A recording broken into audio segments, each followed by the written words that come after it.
Hello, dear listeners. I am delighted to be with you once again on this Wednesday, the 1st of November, 2023, as we continue our weekly program where I read from my book, Testimony of a Gambian Military Officer and Diplomat. This is retired Lieutenant Colonel Samsudeen Sarr, former commander of the Gambian National Army. In today's session, we'll be diving into chapter 12, aptly titled September 6, 1994, Night of the Torture.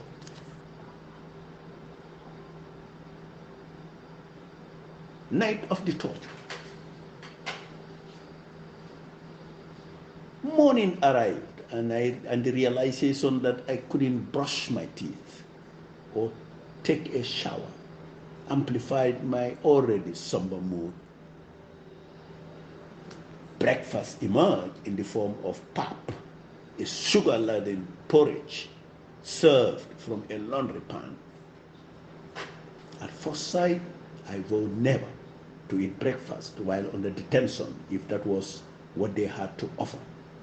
A decision I would later come to regret, because a week later, driven by ravenous hunger, I found myself appreciating the same pap that I had scorned.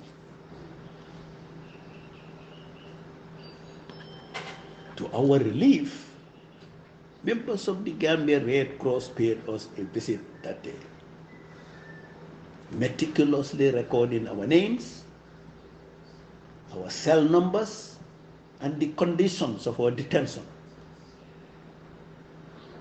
I attempted to explain the unjust nature of my arrest, but they tactfully conveyed that the reasons for my detention fell outside their jurisdiction.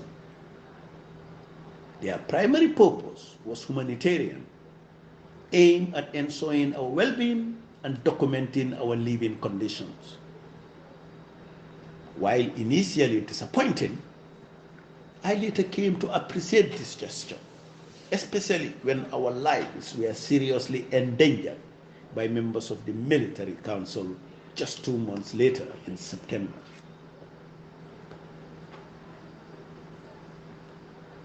A whole week elapsed before the prison guards recognized that our detainment was unwarranted, as we hadn't committed any crimes. As such, gradual relaxation emerged when the Gambian National Army Sergeant, Sergeant Jame, overseeing our detention, provided us with toiletries, including soap, toothpaste, and brushes. He further insisted on the guards to grant us the privilege of solitary showers. A senior prison officer called Prison Officer Mambore, or P.O. Mambore, whose sister was married to the Deputy Inspector General of Police Major Jonga, displayed well-appreciated sympathy towards us. He began flouting the regulations by clandestinely delivering newspapers and reading materials. Communication and access to news were strictly prohibited within the prison, a rule established since colonial days. Despite the degrading, inhumane, and cruel conditions, we gradually adapted to our circumstances, and as the days passed, things began to feel somewhat normal. Initially, our daily routine entailed arising at 7 a.m. under the watchful eye of armed guards for a trip to the bathroom to empty and clean our chamber pots. After refilling our water bottles, we were escorted back to our cells and locked in. Around 8 a.m., the everyday pap for breakfast was served in our plastic cups, supervised by armed guards again. Lunch reflected the breakfast routine, and by 5 p.m., dinner was served, concluding the day's activities. By the second week, as the nation grew increasingly aware of our innocence, our conditions of detention improved considerably.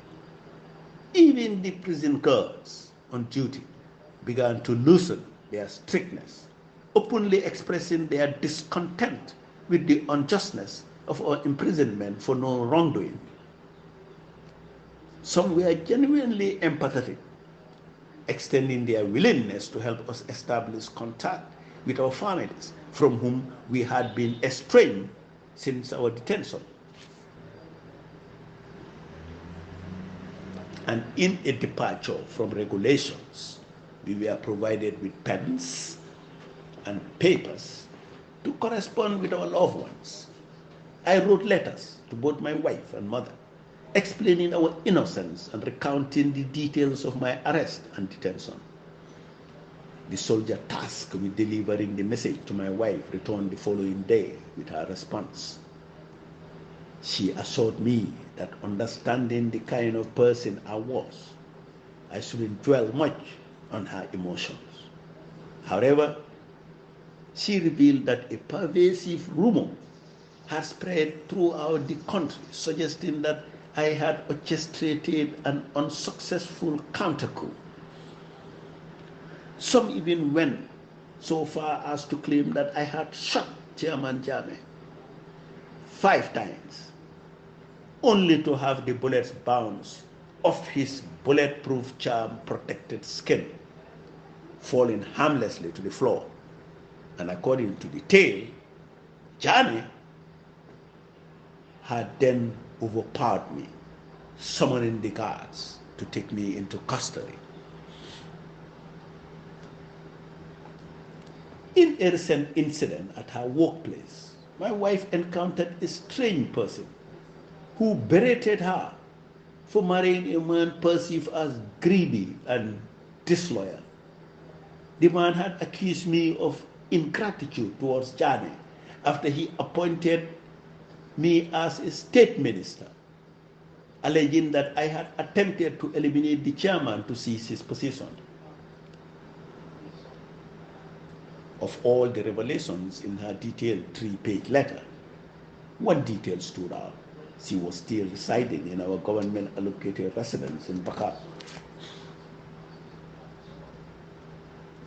She also didn't forget to send me the requested items in the letter, which included insect repellent creams for the mosquitoes, fresh underwear, new trousers to replace the uniform I had worn for over 2 weeks, t-shirts, towels, and a selection of essential toiletries with a special focus on soap, toothpaste, and toothbrush.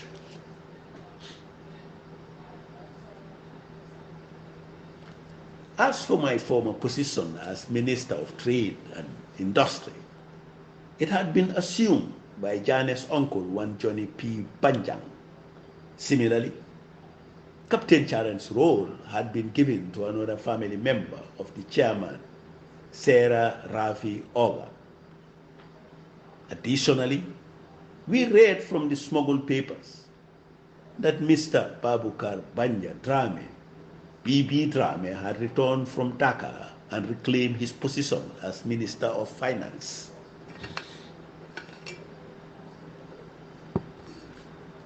The wave of arrests and detentions continued into mid-August.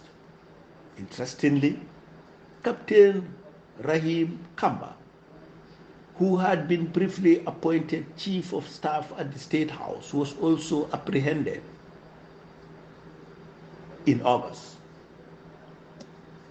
His detention occurred around the middle of August, marking the end of the senseless arrest and detentions orchestrated by Singate and Topper.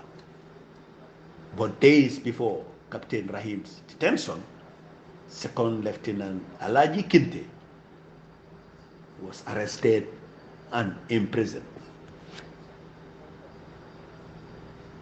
Second Lieutenant Kinte was initially designated as the first spokesperson of the AFPRC shortly after his inclusion as a council member. However, in a surprising turn of events, he found himself in detention barely a month later, with his arrest taking place in early August. In his dimly lit cell, Kinte found himself grappling once more with the intricate details of his involvement in the mutiny. The genesis of the rebellion traced back to a clandestine discussion that took place in May during a military exercise organized by General Abubakar Dada for the Gambia National Army. That marked the inaugural occurrence of such an exercise since the Nigerians had assumed command of the army 2 years ago. The timing of the event coincided with the onset of turmoil for the commander, embroiled in a contentious struggle against the directive to hand over his post to Colonel Guadabe. The ensuing confusion cast a shadow over every facet of the Gambia National Army, sowing doubt and eroding the previously impeccable reputation of the foreign commanders. The turbulence that marred the exercise proved to be an indication of the Nigerian organizers' ineptitude, leading to an embarrassing failure of the entire war game. The aftermath saw disarray, with different groups of officers and soldiers left adrift, uncertain of their next move. It was at this juncture, according to Second Lieutenant Kinte, that he, together with Lieutenant Sekuba Bari, Second Lieutenant Alpha Kante, and Second Lieutenant Edmund Samate, and Second Lieutenant Kending Singate, initiated their plot to overthrow the PPP government. The first concept centered on a peaceful demonstration aimed at dismantling the government's ties with NATO, that's the Nigerian Army Training Assistance Group, and expelling them from the nation. Kinte recalled, but then I proposed the idea of throwing the government altogether, an idea that laid the foundation for the coup plan, eventually winning unanimous approval from the 5 conspirators. The mantle of leadership fell upon Lieutenant Sekuba Barrow, who was supposed to spearhead the operation and assume the position of head of state once the operation succeeded. However, Edmund Samate had proposed a grim resolution that after the coup, all Gambia National Army officers holding the rank of captain and above were to be apprehended and executed by firing squad. Kinte confessed to have grown uneasy about the prospect of such unnecessary killing of senior officers as the coup date drew near.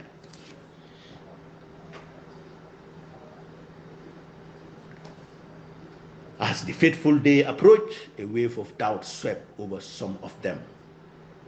The feasibility of the operation and the looming risks led some of them to reconsider their commitment.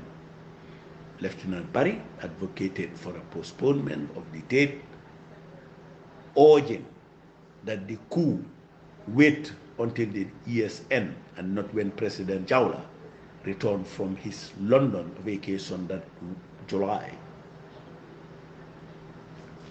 Barry found support from Kinte and Kante, and together they sought a delay. But Samate and Singate, however, dissented, causing a rift within the group. Fueled by this discord, Samate and Singate pushed ahead with the original plan, forging their path without consulting them anymore.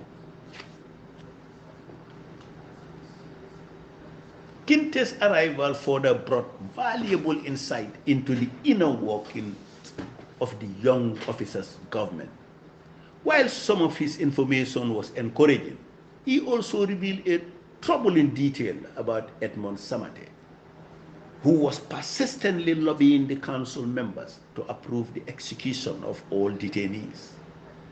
According to Lieutenant Kinte, the defense minister, Samate, had recently visited Sierra Leone, where Captain Valentine Strasser, the head of state of Sierra Leone, advised him to forego keeping any detainees alive. Strasser argued that retaining detainees was detrimental to the revolution, a wasteful expenditure of time and resources. And before the coup, close associates and friends of Edmond Samate spoke about his admiration for Captain Strasser, who at the age of 25 in 1992 seized power in Sierra Leone and became the world's youngest head of state. In fact, on the 22nd of July 1994, Samate coined the name of the new government, the Armed Forces Provisional Ruling Council, drawing inspiration from the National Provisional Ruling Council of Sierra Leone under Captain Valentine Strasser.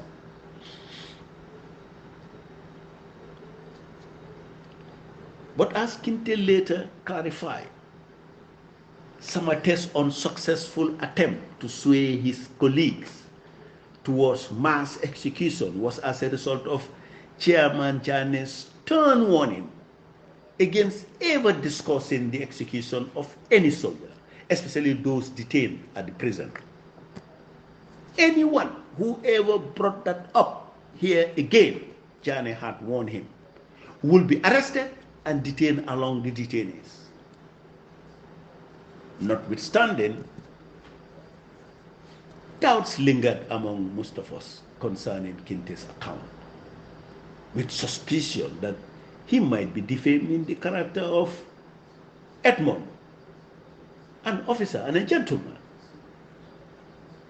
Our skepticism, like earlier explained, was further fueled by Samate's harsh words directed at Lieutenant Kinte during the special meeting of officers at the State House on Friday, the 22nd of July. Samate had literally denounced Lieutenant Barry, Kante, and Kinte for betraying the coup plan at the 11th hour, leaving him and Singate to implement the operation alone. But the event of the early morning of 6 September 1994 drastically transformed our perception of Samate. The incident left no doubt in our minds that Samate was in fact worse than who we had initially believed.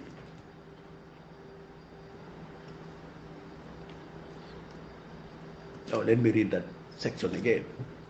But the event of the early morning of 6 September 1994 drastically transformed our perception of Samate. The incident left no doubt in our minds that Samate was in fact worse than we had initially believed. Figures like Captain Chalen, Major Jonga, and RSM Seka epitomized the psychopathic brutality that Samate embodied.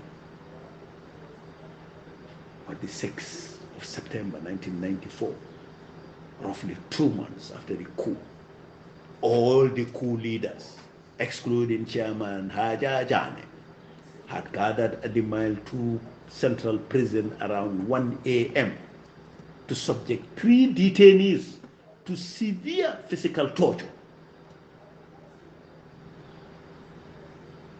Major Rahim Jonga, Captain Hamad Charen, and Regimental Sergeant Major Bakari Seka had narrowly escaped death at the hands of Edmond Samate during that early morning ordeal.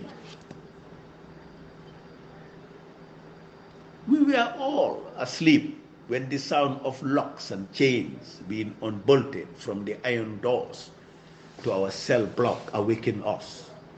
My cell, number 1, was the first in the row of over 30 small rooms. Mr. Tamusain, the commissioner of the prison, was the first to enter, dressed in his full ceremonial uniform. Seeing a ceremonial uniform at that hour was anything but a pleasant sight to wake up to. He carried the set of keys for the locks of each cell. For a moment, I questioned whether I was still asleep and dreaming, but the reality quickly set in as I recognized the familiar faces of the Gambia National Army junior officers and soldiers entering with their iron-studded boots, creating a loud echo as they trod on the cement floor.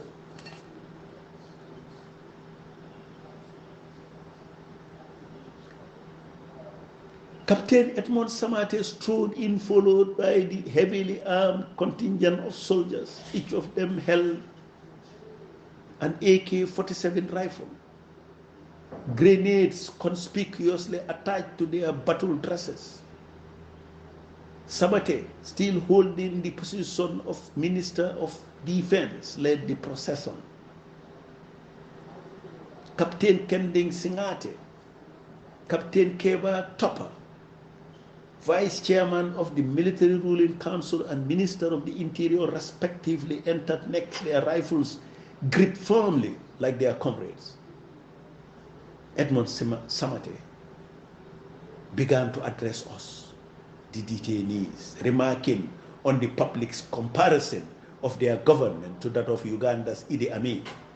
He pronounced their intention to emulate Amin's methods and signal out the officer who was to meet his end that night. "Where is Captain Charen?" Samate's voice reverberated through the corridor. His question echoed before two captains of similar rank and names, Captain Hamad Charen and Captain Demba Charen, answered in unison. "I mean Captain Hamad Charen," Samate clarified. "I'm here." Captain Hamad Charen's voice trembled from the depth of the cell block. "Offer your final prayers," Samate declared, his tone firm. "For today you shall die." The sound of Mr. Saidi receiving orders to open the captain's cell echoed all over the place. Once again, Samate's voice pierced the air, demanding, "Kneel down, you wretched bastard. Place your hands behind your back." Captain Charen was handcuffed and dragged across the cement floor, his body scraping against the surface until he reached the entrance area, visible in brighter lights. There, Edmond Samate initiated the assault, using the butt of his rifle to mercilessly strike the captain's body and head. Although he commanded his guards to join in, only a few kicks landed on the captain's ribs before they desisted. Samate remained undeterred by the captain's agonizing screams, brutally continuing his strikes and kicks. Kending Singate and Kending Topper merely observed without participating, while Yankuba Trawale stood by, refusing to partake in the violence.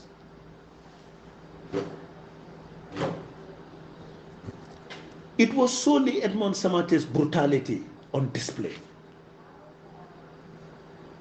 Captain Chare, teetering on the brink of unconsciousness, was dragged outside, the cuffs on his hands and his body scraping against the sharp gravel. Soon after, the tumultuous uproar was punctuated by volleys of gunfire echoing from the vicinity of confinement number 1, simulating Captain Charles' execution by firing squad. Samate still at the forefront of the assault, returned and turned his attention to Major Rahim Jonga, demanding that he identified his cell room. "Prepare your final words, Jonga," Samate's voice thundered at the former deputy IGP. "You are about to meet the same fate as Captain Charen, and that is death." Thankfully, whispers from some of the sympathetic soldiers with them hinted that the entire episode was a ruse designed to terrify us.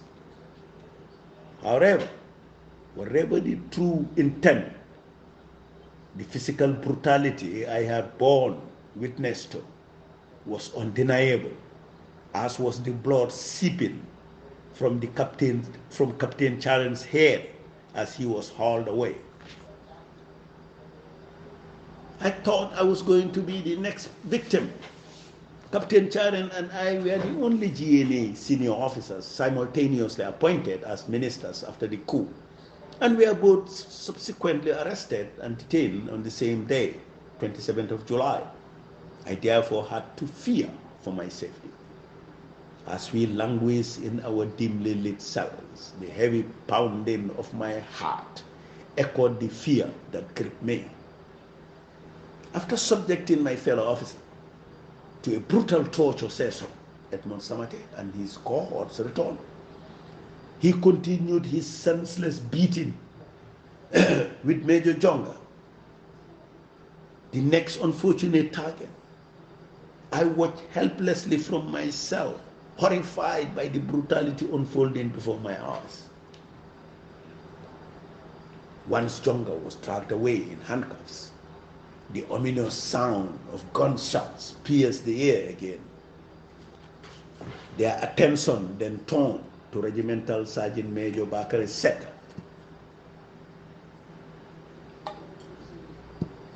subjecting him to a similar agonizing ordeal. In the midst of beating Seka, Edmond's fatigue became apparent, and he momentarily leaned against the wall to catch his breath. It was during this pause that his bloodshot eyes locked onto mine. "Is that you, Captain Sarr?" he bellowed, his voice dripping with malice. Stunned and speechless, I stood frozen in my cell. He lunged forward my cell door, his breath reeking of alcohol as he unleashed a barrage of profanities. "You fucking bastard!" His words hit me like a physical blow. Edmond, clearly intoxicated, brandished a gun in his hand, a reckless and perilous act that sent shivers down my spine. His threats grew more menacing as he spat venom at me. "You deserve to die and go to hell. You fucking lied about the Americans deploying their amphibious tanks to fight us. You bastard," he taunted me, his anger unimaginable. "Turn away, don't you dare look at me." He leveled his rifle at my face, leaving me no choice but to drop to the floor in a panic, where I remained for the duration of the terrifying episode.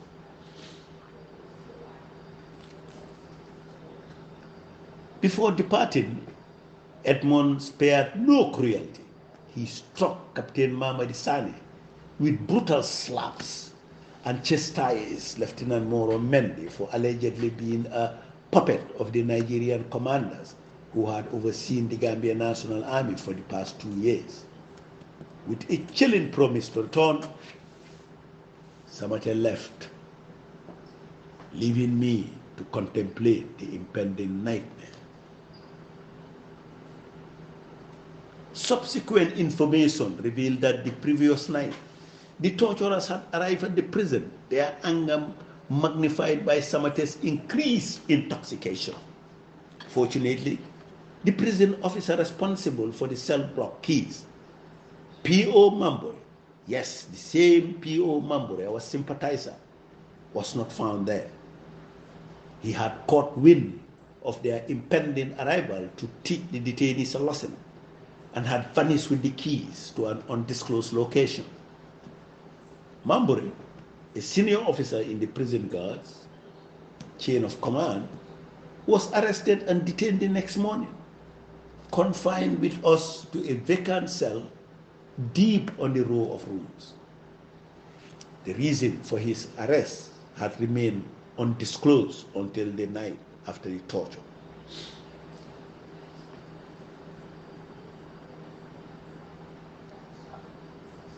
The shock of seeing a once helpful man like P.O. Mamburi treated like one of us reverberated among the detainees.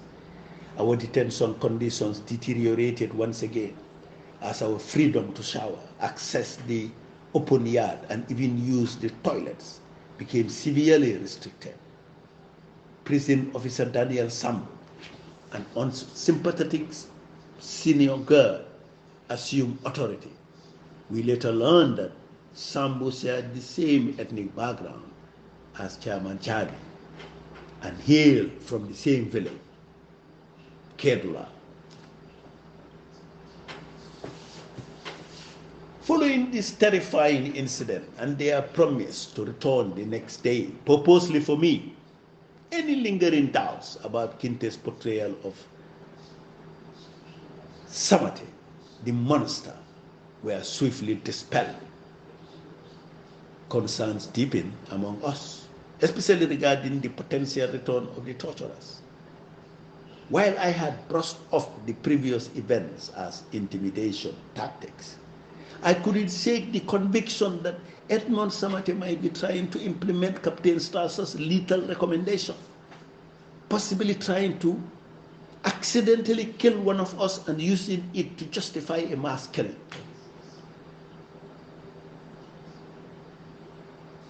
A pervasive fear of their return haunted me. While others seemed less affected, I took the threat seriously. I prepared for the worst, donning every piece of clothing in my possession. 3 underwears, 2 shorts, 2 pants, and 2 shirts, all underneath my military uniform. I even concealed toothpaste, toothbrush, and a bar of soap in my underwear. The anticipated moment, Wednesday, September 7, came and went without their return. Yet, the suffocating prison conditions persisted. No showers, and the meals remained unpleasant. The silence in the prison felt overwhelming. Thursday, the 8th, also passed without their reappearance, but still under horrific detention conditions. I then devised a plan to alter the situation so as to communicate the dire conditions faced by the security detainees at Mile 2 prison. I contemplated sharing my plan with a select few fellow inmates, but the fear of betrayal held me back. On Friday, 10 September, I executed my plan. I rose early, performed my morning routine, and then feigned illness. When the guards arrived with breakfast at 8 a.m., I refused to move or speak. Concerns grew, leading Commissioner Said to be summoned. He, accompanied by a team of guards, entered my cell. Despite their efforts, I maintained my act, refusing to reveal any emotions through my covered head. I had covered my entire head and face with one of my clean towels. The commissioner concluded that my behavior signaled cognitive issues requiring therapeutic attention. Although one skeptical guard, P.O. Thompson Judge, questioned the authenticity of my condition, the commissioner dismissed his doubts and reported my situation to the council members. I also refused to eat the food served. Hidden supplies of food sustained me during my act. I had portions of dry food stashed away. and managed to consume some of the pap supplemented by water when the prison was still and silent at night. Efforts to secure my transfer to a medical facility failed when the Minister of the Interior, Keba Topper, rejected the proposal. He staunchly refused any removal of sick detainees from the prison. Commissioner Saidi enlisted the enterprise. Commissioner Saidi enlisted the expertise of Major Lamin Joe, army doctor, detained as well with us. My actions in their presence, seemingly involuntary, validated the presence of a mental issue. Despite my anxiety, I managed to stifle laughter beneath the cover of my towel. On Sunday, September 11, 1994, 2 days after I commenced my charade, a significant change finally occurred.